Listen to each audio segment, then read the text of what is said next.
Hello, welcome to the Matchbook Horse Racing Podcast, or Periscope, however you're joining us this week, where Rory Delargy and I look ahead to what should be a fantastic and fascinating renewal of the Coral Eclipse in the main, Rory, because we have the return, finally, of the great Enable. We can say that now, Rory, can't we? The great Enable. She's achieved greatness in what she's done in her few seasons so far, hasn't she?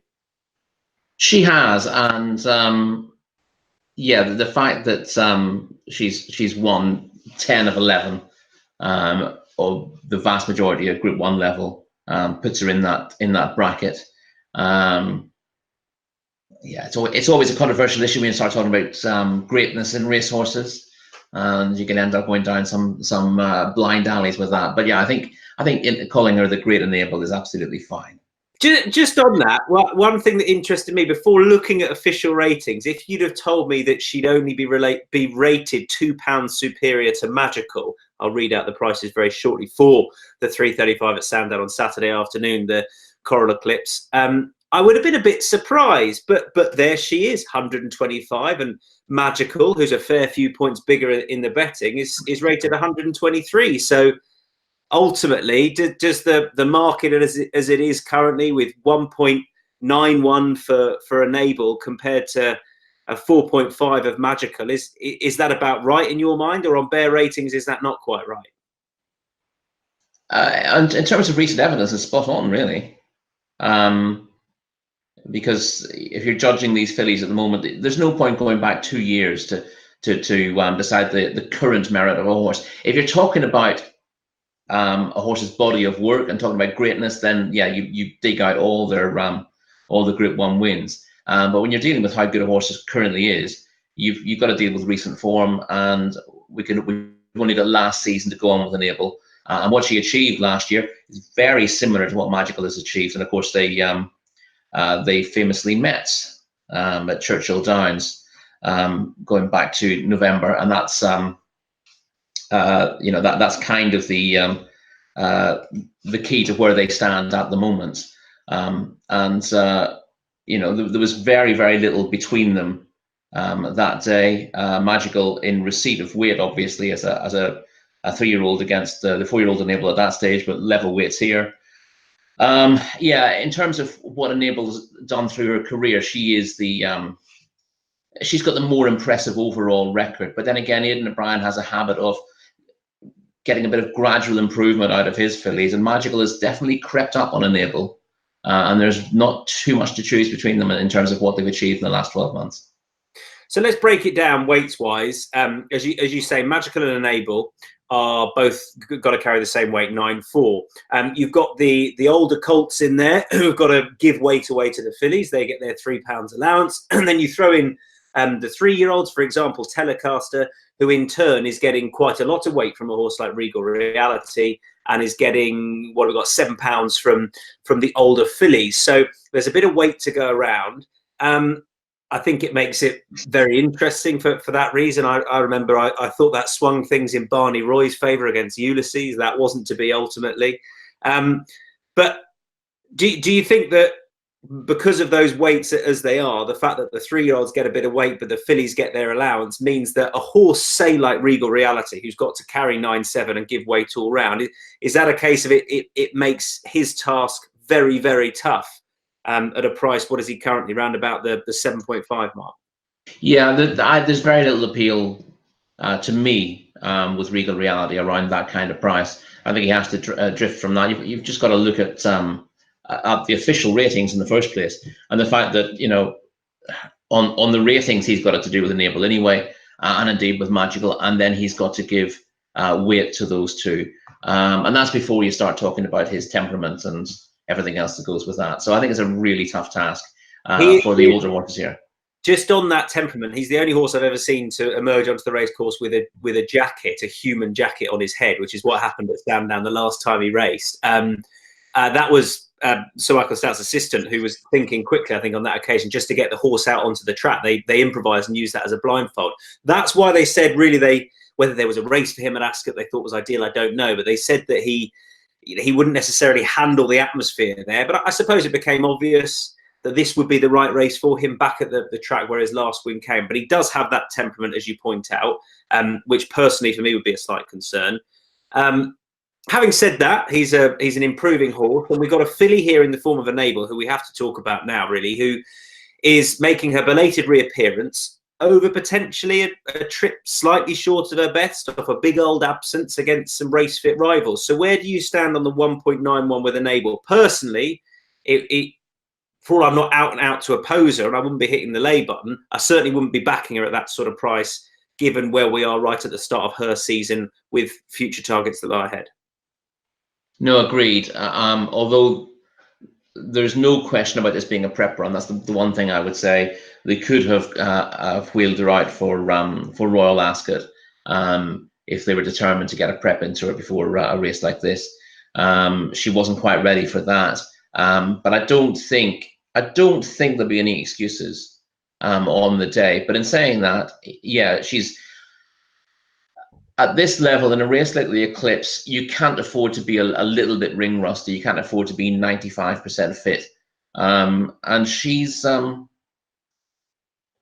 it's harsh to say she's got it to prove, but she's got a little bit to prove now, given that, you know, she had that truncated campaign last year when she had a couple of setbacks. She had a setback again this year. There's only so often you can go to the well with a mare like this, who's clearly not that easy to train. So it's one of those scenarios. I'd be delighted to see her win, because you like to see the great horses turn up for the big events, especially with things conspiring against them, and prove their worth by winning. So I'd be perfectly happy to see Enable win this race, which is not a betting proposition at odds on. No, she did win an ARC when she was 85% fit. We subsequently found out. Yes, we yeah. I don't know where I stand on that, Rory. I'm not. I just don't know. If we'd have found out beforehand, fair enough. But afterwards, yes, nah, you know. Yeah. But there you go. That's some serious salt rubbing in wound, isn't it, for beaten connections? But there you go. Exactly. Yes. Yeah. So I would approach this race with having one bet and one bet only, and this sounds like after timing to a great level, but I think it's to point out that I now prefer this horse than I did when he ran in the Derby, and that is Telecaster, who I was all out against in the Derby for a few reasons, quick reappearance, etc. For he was bred with his siren dam to handle a quick reappearance, if you can look through those sort of lines. But and it didn't work out for him on the day. But I've got to say, the double figures knocking around about him now, I think in the place market and the win market, because you never know. Just look at the Irish Derby. I think he makes a good deal of appeal here. I think coming back to 10 furlongs could be ideal, given that he is quite buzzy. The pace in the race, I suppose Hunting Horn may be the most likely to take them along. He should be able to slot in just behind. I think Magical a race in a similar sort of position. And I think he'd have a very good chance of finishing in that 3. Quick ground certainly looks to be his thing. And his form's not bad, given what Japan's done subsequently. So I thought he was the overpriced one in the race. And if I was going to have a bet, he's the one I'd play. Yeah, I completely take that point. His run on the Derby was not indicative of his ability. I agree. I was dead against him in the Derby. He was drawn on the inside as well. He had Oisin Murphy had a really tough decision to make, and he had to change the tactics on the horse. We had to go forward, and going forward, well, as we've seen in lots of Derbies of late, it's a bit of a kiss of death at Epsom. You know, it's a track people will tell you that suits front runners, but actually it suits horses who are able to unleash and turn a foot down the hill. And if you're a bit buzzy like he is, and you use yourself early on, then you're not going to be able to do that. And you know, he was looked after when he was beaten. He looked very good at York. That form has held up pretty well, you have to say. The Dante form, and you know, the only worry with him, you can write off Epsom, I think, except to the extent that he's a very young and inexperienced horse. And if you look at the number of horses who've gone into the Derby with his lack of experience, who've run very well, even won the Derby, they haven't necessarily flourished afterwards.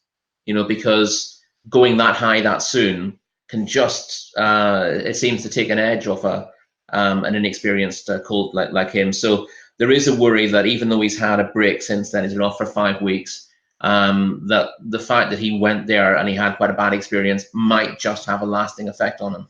Otherwise, I agree with you. I think that the ground will suit him. The drop back and trip will suit. There's no, there was a fair degree of hope that he would stay the Derby trip given his pedigree, but in retrospect, you have to say he looks a 1.25 mile horse who might be able to drop back to a mile at some stage the way he races. So the drop to 1.25 miles will definitely suit him. And the one thing you can say about him that you can't say about anything else in the race is that he is completely unexposed, and he could easily do a lot better than he's done so far. He needs to, obviously. Good though the Dante win was, it still needs improvement to be competitive at this level against older horses. But he does have scope to do better. So I can see the angle in backing him. I'd make him third favourite. He is risky, but there is a real chance of reward with him as well. So with that in mind, with a sort of a loose thumbs up with a place market and win bet on telecast, how many other different ways are there to play the race? You're not out and out to lay the enable for all you're saying you won't back it, but is there any other way that you can see playing the race that could result in some profit? Yeah, I mean, obviously, we're looking at tackling this on the exchange. So the spectre of the bad each way bet kind of needs to be mentioned, but we're gonna put that away again. That's the way a lot of people will look to approach a race like this. But if you take the view that Enable is underpriced, and forgetting how special she is and just looking at her profile and her form in the last year compared to Magical's, you can make a very strong case that Magical should be much closer to her in price. What price is Magical trading at the moment? Magical, I think, is around the 4.5 mark. Yeah. Your Matchbook and industry best 4.5 with Magical at the moment. Yeah, see, I reckon you can make a fairly strong argument this should be around 2.5 Enable and 3.75 Magical. So a point, really, if you're looking at more than 1.5 points and 2 points, comfortable as there is between the top two in the betting, based upon that Churchill Downs form and the other factors we've talked in, that makes Magical overpriced. Absolutely, and she's shown this season that 1.25 miles is absolutely spot on for her. She's had 4 runs since Churchill Downs, unlike Enable, who we haven't seen again, and she's run to a very similar level. I mean, I'll grant you she's had fairly easy tasks a couple of times there, but one of those easy tasks came in a Group 1 at the Curragh, 2 starts back in the Tattersalls Gold Cup. And I wouldn't say she was unlucky at Ascot last time out behind Crystal Ocean and the Prince of Wales Stakes, but you got a tremendous ride by Frankie Dettori in the winner that day, who was in exactly the right place at the right time, got the jump on Magical. She kept on very well, but he was never going to stop, was he? So she was just gradually eating into the lead that he'd built up. I thought she ran right up to her best form there. She wouldn't want to be giving Enable much rope, but I don't think the way this race will be run, that Enable's going to be far ahead of her at any stage of this race, if indeed she is at all. So I think the long straight at Sandown will suit Magical better than Ascot as well. And I think she's pretty, you just look at her record, she looks guaranteed to run a race. She's hitting, talking time form figures here, she's hitting sort of 135 plus, 138 thereabouts on a regular basis, or looking like she could do if she was pressed harder. And that's what Enable was running to last season. So Magical's running to the figure that Enable was, and if you think Enable's an odds-on shot, you're relying on her digging out her 3-year-old form, which is always a risky thing to do. And while she was terrific last season, she wasn't close to the head of the World Thoroughbred rankings based on what she achieved. And there are good reasons for that, and she still won all 3 of her races. So you've got to give Enable maximum respect. And I'm not saying for a second that she shouldn't be favourite here, but given that Magical is solid and the difference between them is currently no more than a couple of pounds, I think a straight win in Magical is a perfectly reasonable bet. I don't think you get. Sorry, I was going to say I don't think you get much return in terms of betting her place only. She's going to be a very short price for that, but I think the win bet makes sense. Does 8 of 8 make things even harder for Enable? Even harder, but does it? That's not where they'd have picked, I wouldn't assume necessarily. Or is it just an 8-runner field, not enough of an angle into that being a poor draw? No, it's always something to bear in mind when you're, we tend to look at draws in two ways. We either talk about whether you're high or low, and say you'd rather be one or the other. But it's also worth pointing out that highest and lowest in terms of draw also worth looking at specifically, because if you've got no horses on one side of you, that can either be a big positive or a big negative.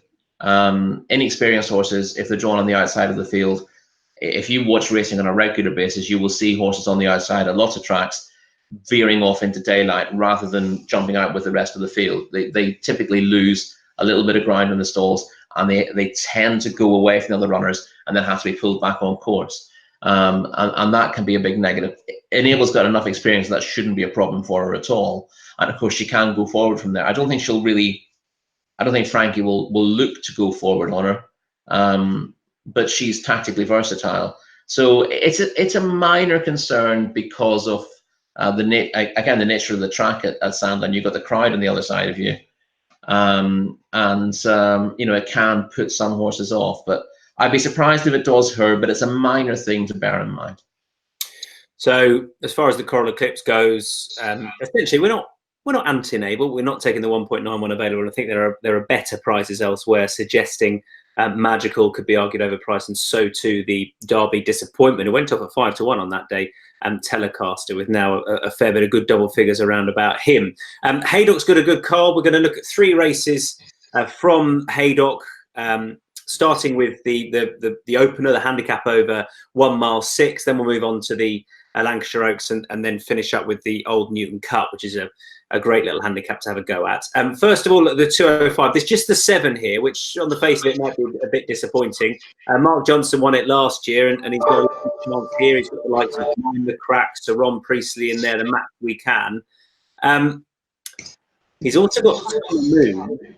I wanted to start with this horse only because I was so taken with the way he won at York and the post-race comments as well, where he beat Laffey, who hasn't necessarily done wonders for the form subsequently. He was then beaten at Doncaster, and I'm not sure the way he races Ascot was perhaps ever going to suit him, but I still think this is a pretty good horse. But there's one of a few good Mark Johnson horses in there. I'm also quite taken with Sir Ron Priestley. Where do you want to start with it, Rory, the opener? Summer Moon, I agree, was quite impressive when winning that handicap at York in May.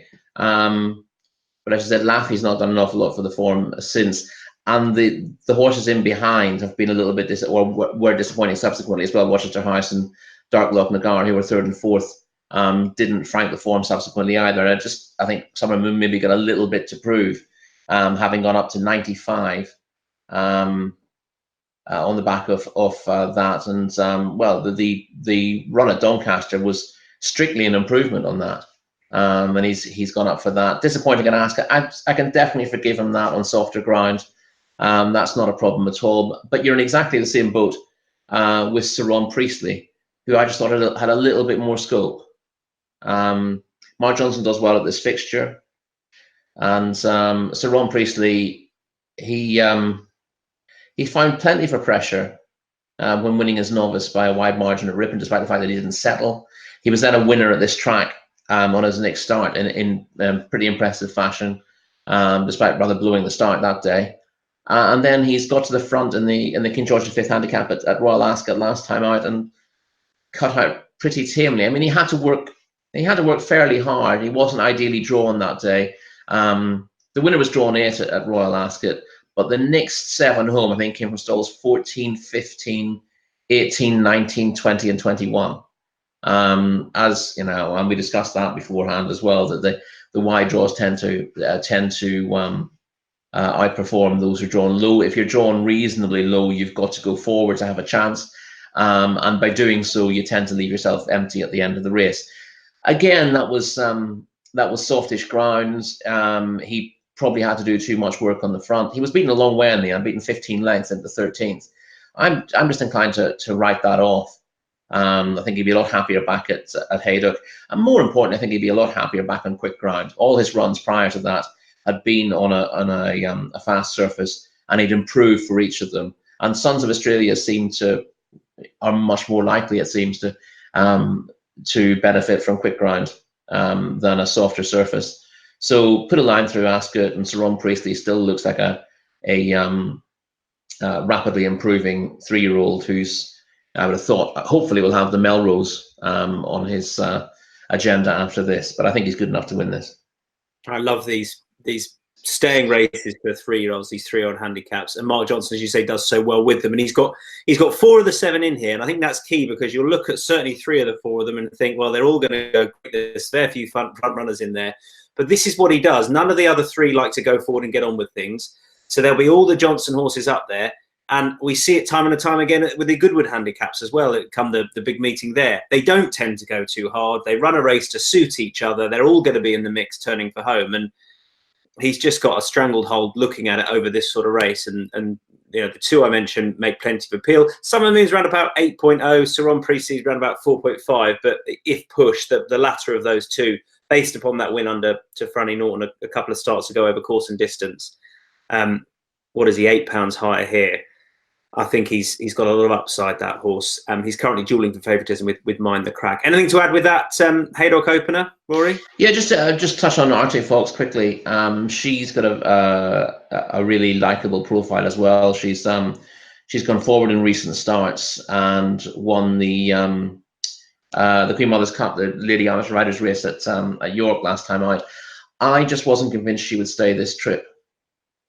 The dam, although she's by Monsieur, she had a bit of speed about her, and Arte Fox has impressed me with how well she's travelled into her races the last couple of times, and she's done so. She's shown plenty of speed. She quickened away in that York race last time out, and then I don't think she tied up, but she ran around in front and gave herself a little bit of a fright, or gave backers a bit of a fright. By only hanging on by half a length, but it looked like she would win well. The third is won since, won the Carlisle Bell, or the Constellation, whichever one. So I think the form is solid. I just wonder whether she wants a shorter trip. I think they'd obviously like to try her at this and give her more options, but that was the first time she was trying 1.5 miles last time, and she didn't absolutely convince with her stamina. So I'm against her for that reason, but she's still one to be positive about going forward. Yeah, she's been very, very good this season, up 10 trips, thrown into handicaps. And of course, Carol Bartley got to take home her bodyweight in champagne, which is what happens with the Queen Mother's Cup. And she's very nice. Who wouldn't want that necessarily? The one race where you kind of want to weigh as much as possible. Yes. Kicking on to the Lancashire Oaks, that's at 240. I wouldn't have a strong opinion as far as a play in the race goes, but if there's still nothing between the top 2 in the betting, between Dramatic Queen and Embahar, I could make a case that Embahar, if running straighter, may have a good chance of reversing that form. I thought initially I didn't think she was inconvenienced by where she raced at York, or just hanging out towards the centre of the track, but I think more went for Dramatic Queen that day, and I still think Embahar's a pretty good filly in there. There's obviously very little between them, but I fancy Embahar may just reverse that form. There's a couple in there for William Haggis, Dramatic Queen and Classique. And in fact, they're all 3 vying for favouritism at the moment, around about the 4.0 mark. Who do you see it coming down to, Rory? Well, I thought this was a slightly strange race in that there's not 1.5 miles filly in the race at all, is there? There's a bunch of them who are Dramatic Queen further, you mean, and the rest don't? Yeah, I mean, going down. The Classique is proven over 1 mile and 3/4. She was a very good second in Group 3 company at St. Cloud last year. And when she won at Haydock last time out over course and distance, Maureen Haggis was interviewed afterwards. She won the Pinnacle Stakes, and Maureen said that she didn't think that Classique should go for this race because the key to her was stamina.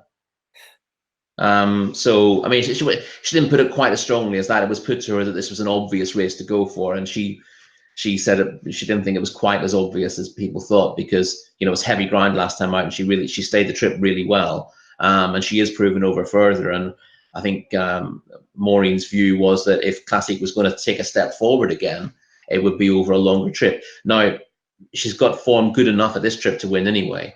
But that's just a slight concern. Dramatic Queen, she was winning over the Ebor trip last time out at York. Highgarden made her reappearance. She was due to run in the Pinnacle and came out because of the ground. And then she went to Chelmsford instead, over 1 3/4 miles. Embihar similarly has been over 1 3/4 miles a couple of times. Nialetti, who you could be vaguely interested in, she ran well in Newcastle last weekend when she was second to the impeccably bred Sun Maiden. She's unproven beyond 1 1/4 miles, so she's stepping up. And Shailene, she has raced over 1.5 miles, but she's got better form over 1.25 miles as well. So you got several staying fillies and several 1.25 miles fillies all meeting at the wrong trip, which could make for a slightly messy affair. I'm inclined to be. Win it, though. Sorry. The thing is, something's going to win it, and something is going to win it. Yeah, but it makes it difficult to. It makes it especially difficult to weigh up without a strong market. And as you were saying, there are 3 of them disputing favoritism at the moment. I would have thought. Like you, I'd be inclined to give Embihar a chance at the trip. I think she would have won over this trip at York, in my opinion. She travelled much better through the race than Dramatic Queen, and then was outstayed, or she threw the race away, depending which way you want to look at it. I'm not sure I'd blame her entirely for that. She did hang across to the stands rail, but I think at a different track and back and trip, I would fancy her to turn the tables. She wouldn't exactly be max bet material though, but she'd be the choice at this stage. If it turned out to be a really messy race, which it probably won't be given that Embihar will go forward, you could see Nialetti nicking it, despite the fact she's not proven at the trip. Because if Fanny Norton's able to steady things down early on and he gets to the front, then he could turn it into a test of speed, and she would be the speediest filly in the race. I think that's what makes it so interesting. Whether or not Franny will go forward on the potentially the most doubtful Sarah the lot on the forward Nialetti. I took the idea that Embihar would be the most likely to go forward, and actually I felt that this track would suit her style of racing a bit more than York, over a little bit further last time, where she hung out to the centre, got a bit lonely and or tired, and I wondered if this track would suit her that little bit better than the 1/2 mile home straight that you got at York over 14. Yeah, it's a long way home from the final turn at York, isn't it? And horses can lose concentration as she did. So yeah, I'd agree with you. I'd be with her, but not at. You'd need to sell me on the price as well. It's not a case of back her at any price. Yeah. Currently 3 in what is an early market at the moment, vying for favouritism there. Best price of them around about 4.0. The Old Newton Cup is at 3.15. We've got a pretty strong market with regard to this. Sal Muffrey, another one for William Haggis in there around about 5.0. First 11, 0.5 point bigger, who looks all set for the Ebor after the win race, which I don't think we're meant to call it, but there you go. He won earlier on this season. Now, the one I wanted to back is one I need to ask you about in the form of infrastructure. Yes. Because, as I understood it, looking at it early doors, this horse was going to run. But is this a new system they brought in this year for the race, or has this reserve system always been there, Rory? Good question. I'm not sure, but anyway, it caught me out because I was all set to do this and make infrastructure my bet of the day and best bet of the weekend. I'm a huge fan of the horse. I don't quite know why they ran him at Newbury at the back end of last season when he was £6 wrong. There was a lot of talk about that on the day, but there he was. I think he also had an entry at Salisbury that weekend where he previously run. He didn't take that up, but there you go. I think there's been a lot of reasons to excuse his runs, but on his best form, which was the Salisbury win ahead of Mekong, which we know is good form, I still think he's a very well-treated horse off 90. The triple suit him better than Newmarket last time, which I consider was probably a prep run for a race like this. So it's all there. But he's not going to run, is he? Unless something comes out. No, we need something to come out. If this was Ireland, he'd get a run. He's a horse with really strong claims on paper, and all you've got to do is take a brown envelope round various trainers' houses and hope that somebody sees sense. It doesn't happen here, unfortunately. If you're a short price favourite in a big Irish handicap, as we've seen in the past, you can be absolutely certain something will come out. But then again, there's lots of horses running on the same ownership there as well. Yeah, I like Infrastructure a lot. He was due to run he was due to run Newbury, wasn't he? Was it Newbury? He was due to run the, last week, but came out because of the ground. The ground was just on the soft side of good, and Martin Mead has come to the conclusion that he needs to have fast ground. So you mentioned that you can forgive his last run last season at Newbury on good to soft ground, which he didn't really handle. That Newmarket race that he made his reappearance in, the front three were the front three throughout, I believe, in that contest. He did best of the hold-up horses, and the horse that finished behind him was Style Hunter, who then finished fourth in the Royal Hunt Cup. So the form looks really solid. Infrastructure also has the size and scope, and indeed the background to do a lot better at 4 than he did at 3. And you'd like to think you get in here off 90, but sadly, he may be left hanging. So there we are. That's our analysis of a likely non-runner. Yeah. But there you go. But I do, and I think he's a horse well worth keeping on side. I think he will mature this season, and I think he will be rated higher than he is at the end of the season. But he's got to run in order to do that. So there we are. What else and what else do you like in the race and why? Well, let's throw Al Mufri in, because he's going to be favourite, isn't he? He currently heads the betting, yeah. What kind of price are you looking at the moment? I thought he might be reasonably short for a race like this. 5.0. Yeah, I mean that's short enough for. I mean, this, you've got to look at the previous results of the Old Newton Cup, and you've got not necessarily head scratchers, but it's very, very competitive, and you get big 12s, 25s, 14s, 12s again, 16s, 40 to 1, going back to Sunbird in 2002. This tends to, because there's good money on offer, and there are, it's a very competitive division. You don't want to be taking too short a price. I can absolutely see the need to keep Al Mufri on side if you're a layer. You don't want to be giving too much away about him, because he's very lightly raced. He's threatened to be very good. The maiden he won last spring at Newbury looked a decent affair. He looked like he was going to go on to better things, maybe even black type. It took him a little while just to develop that. But he won one of the big handicaps of the year at Redcar last time out, the Zetland Gold Cup, which can be a very competitive affair. And he did that nicely, wore a hood for the first time that day. His issue in the past has been that he's been a little bit too free in his races, but he settled better in the hood. And although he didn't win by far, he beat the fast-finishing Leroy from the Hanlon stable. That was, him delivering on the promise that he'd shown first time out last season. And the fact that he's only had 4 runs now in the space of 18 months suggests that he's going to improve again. He does need to prove his stamina for this trip, though.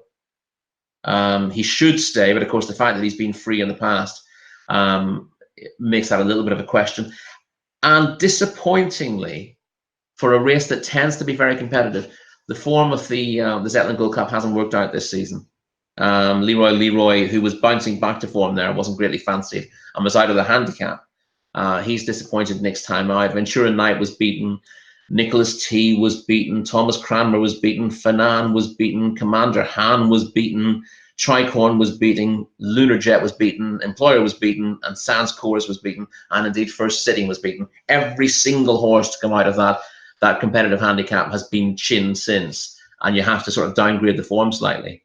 So, given the handicappers put him up, and he's a short price, I think maybe you don't want to be weighing in too heavily on him at the current prices, while bearing in mind that there could be a fair bit more to come from him. The other worry with him is the draw. I'm not anti a wide draw in this race. It's worked out well enough in the past. But for a horse who can race freely, being drawn in stall 19 could be a recipe for disaster. He's not going to get cover in the early stages, or if he does get cover, he's going to have to be restrained, and that could make things difficult. And then just to top this off, let's throw in another positive: Danny Tudhope and William Haggis. You'd virtually back anything they have at evens, wouldn't you? Sorry, I was rattling through the race. So is there something at a bigger price you would have on side, but based upon the fact that it sounds like Almurfree might not be one you'd want to have on side. Yeah, he's I'd hope Haggis and the fact that the horse is progressive. There must be something at chunky odds you'd want to have on side. Yeah, I'm probably going to have a go at Byron Flyer from a yards whose handicappers are in decent form at the moment. I have fancied him at Royal Ascot, and he was well drawn in the Duke of Edinburgh Stakes. As we know, he was well drawn. He was ridden as if he was badly drawn, though. He was ridden like the hounds of hell were on his heels by Mr. Barcelona. He went too hard in a visor and didn't last home. In saying that, given that he clearly did too much in front, I thought he hung on pretty well to finish. Was he sixth in the end? And I think he could definitely go a lot closer. Eighth in the end. I think he'd go an awful lot closer with a slightly less aggressive ride. That's the second time I backed one in recent times from the Ian Williams yard, expecting them to be off, midfield, off the pace, and coming through with a good run. I thought Speedo Boy would run well in the Northumberland Plate last week, and he's gone and made the running, which was the last thing I wanted to see. But I was with you there. Yeah, I was surprised. But I wonder if that's how they want to ride this horse over this trip. I backed him a few. I don't mind them doing that here. That's not an issue at Haydock. No. We've seen. I mean, you've seen several Mark Johnson winners of this in the last decade, and most of those have made the running or been very prominent. Not a problem at all at Haydock. I'd either want to be right on the front end here or right out the back in the early stages. It's one of those tracks that if you're in the pack, it can be often very, very hard to find room in the straight. On softer ground where the field sort of stretches out into the straight, you can get a bit of room. But if the ground's on the quick side and they all decide they want to be far side, then there's lots and lots of trouble and potential trouble in running in behind, or just horses not being able to open up. And one of the key things when you're backing a horse in a race like this is you want to be sure that you're going to have a fairly untroubled passage, whether that's at the front of the field or the back of the field. Round about 17.0 is Byron Flyer. And I think, that given those recent efforts, depending on what happens and where he potentially goes up, I'm not sure it's going to get much shorter than that. That seems right, isn't it? Yeah, I think hopefully you got a chance of getting a slightly better price than that. And the way it goes, I mean, Mafree could easily be a big gamble even from his current price. As I said, I don't want to back him for a couple of reasons, but at the same time, he's one of those horses that's impossible to price up. So if you're a layer by design, or you're betting on course, you don't want to be taking on all comers at the early morning price. You could be laying a 6-4 shot at 4-1, and you don't want to be doing that. Best bets wise, Infrastructure was going to be mine, but you can't put up a reserve as your best bet. That would just be shocking. So I'm going to go over to Sandown and back a filly called Lush Life, who was intended to run in the Hunt Cup. It didn't work out. She didn't get in. She didn't win at Newcastle on the day that Jamie Osborne went online and said she'll win and get in the Hunt Cup, and it didn't happen. But look, she's around about 10.0, and it's a pretty open race is the challenge, 225. I don't mind her draw in 14. She was drawn wide when she won last time. There's 2 or 3 solid bits of pace on in the race. Hopefully, Via Serendipity goes pretty hard. She's a course and distance winner, the form of which has worked out. And around about 10.0, I think is really fair for this filly. I still think she's got a lot of upside. 94 is fair enough. I think she's better than that. And perhaps it was the Tapita last time that just didn't work out for her. But Jamie Spencer on board, back at her scene of her last course and distance success. I was surprised she was as big as that. I think she will go off a fair bit shorter as well. So Lush Life is going to be my bet of the day in the 225 at Sandown. Over to you. Yeah, just to add to Lush Life, I used to be a big fan of backing very wide draws over a mile at Sandown, and it's one of those scenarios that you're racing on a slight spur there, and the horses in the low stalls, you didn't have a rail to race against in the first half furlong of the race. So the whole field tended to come across a little bit. You got congestion on the inside, and horses with a clear run on the outside tended to do very well. Hasn't been as prolific in recent times as it used to be, but it's still, hopefully that still rings true, particularly for backers of Lush Life. I'm going to keep it reasonably simple. I'll make Magical in the Eclipse my best bet. I think as it stands, we're still suffering from that Frankie Ascot hangover, aren't we? The bookmakers know that whatever price they put up about Frankie, there will be takers. So the Enables is going to be well backed anyway, but there's little between her and Magical on form, and the market is skewed too far in the favourite's favour. And Magical around about 4.5 for the Coral Eclipse, and my best bet, Lush Life, over at Sandown. Good stuff, Rory. Thanks very much indeed. Cheers, Tom. Chat to you again soon. House move gone good? All happy? Gone well, yeah. You can see the library taking shape behind me. I've mostly been buying bookshelves in the last fortnight. For all those, what are they behind you, those books? There's a lot of biographies on the top shelf and racing histories, and all the Timeform annuals, jumps and flat below that. So there's a lot of books here. Love it. I could spin the camera around, it would frighten you.